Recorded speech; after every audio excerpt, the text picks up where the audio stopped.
What if I told you that one of the strangest requests in the Bible came from demons themselves? They literally begged Jesus for something that would change everything. And what happened next shocked an entire town and left scholars debating for 2,000 years. Stay with me, because what you about to discover will completely change how you see this ancient encounter. Before we dive in, make sure to hit that subscribe button and ring the notification bell, because we uncovering biblical mysteries that most people never hear about. Picture this. Jesus has just crossed the Sea of Galilee when he encounters something terrifying. A man possessed by not just one demon, but an entire legion of them. We're talking about a supernatural force so powerful that chains couldn't hold this man, and he lived among the tombs, screaming day and night. But here's where it gets weird. When these demons see Jesus, they don't just flee. They don't attack. They make a request so strange that it's puzzled theologians for centuries.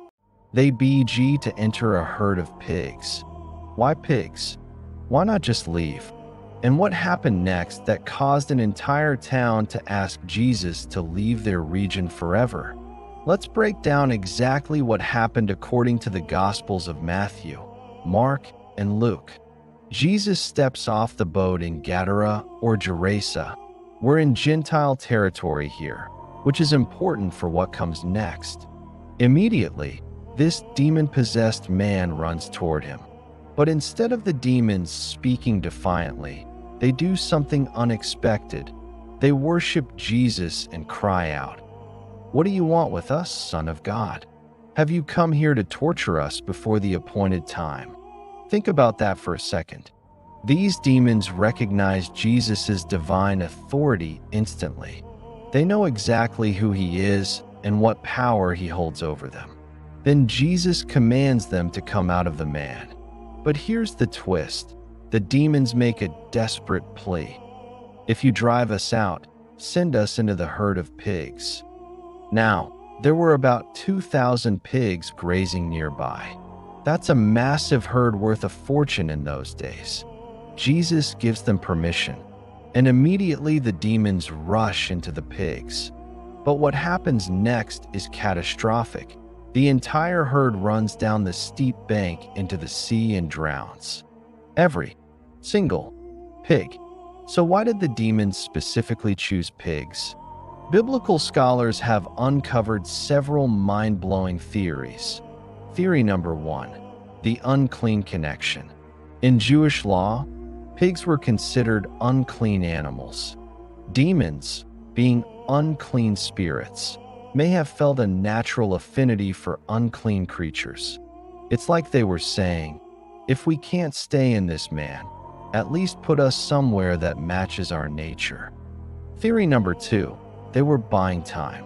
Here's where it gets strategic. Demons knew that Jesus could cast them into the abyss, essentially spiritual prison. By entering the pigs, they might have thought they were getting a temporary reprieve. Maybe they believed they could escape when the pigs died. Theory number 3, economic warfare. This one's diabolical. Some scholars believe the demons wanted to turn the entire region against Jesus by causing massive economic damage. Think about it. 2,000 pigs was like destroying someone's entire fortune today. The pig owners would be ruined, and the whole community would suffer. Theory number 4, the ultimate irony. Here's the most shocking theory. What if the demons knew the pigs would die? What if they chose pigs specifically because they wanted to demonstrate that wherever evil goes, it brings destruction? It's like they were making a statement. We are agents of death and chaos. But wait, there's something even more mysterious. Why did Jesus actually allow this to happen? This is where most people miss the point entirely. Jesus could have simply cast the demons into the void. So why did he grant their request? Some biblical scholars believe Jesus was making a powerful demonstration. He was showing that, first, Human life is infinitely more valuable than animal life or economic prosperity. One man's freedom was worth more than 2,000 pigs and all the money they represented. Second, evil ultimately destroys itself. The demons thought they were clever, but they ended up destroying their own hosts within minutes. Third, there's a spiritual war happening around us. This wasn't just about one man. It was a cosmic battle between good and evil playing out in the physical world. But here's the most shocking part that most people never consider. What if Jesus knew exactly what would happen to those pigs? What if this was all part of a larger plan to reveal something profound about the nature of evil itself? The demons thought they were outsmarting God, but they walked right into a trap that exposed their true nature. They are agents of destruction who cannot coexist with life itself. The aftermath is just as shocking as the event itself. When the pig herders saw what happened, they ran to town and told everyone. But instead of celebrating that a man had been freed from demonic possession, the townspeople came out and begged Jesus to leave their region. Think about that. They witnessed the ultimate miracle, a man completely restored from supernatural torment, and their response was fear and rejection. They cared more about their economic loss than about the incredible display of divine power they just witnessed. This story reveals something profound about human nature too. Sometimes we're so focused on our temporary, material concerns that we miss the eternal, spiritual reality right in front of us. So what's the shocking truth? The demons didn't just beg to enter pigs. They revealed the destructive nature of evil itself.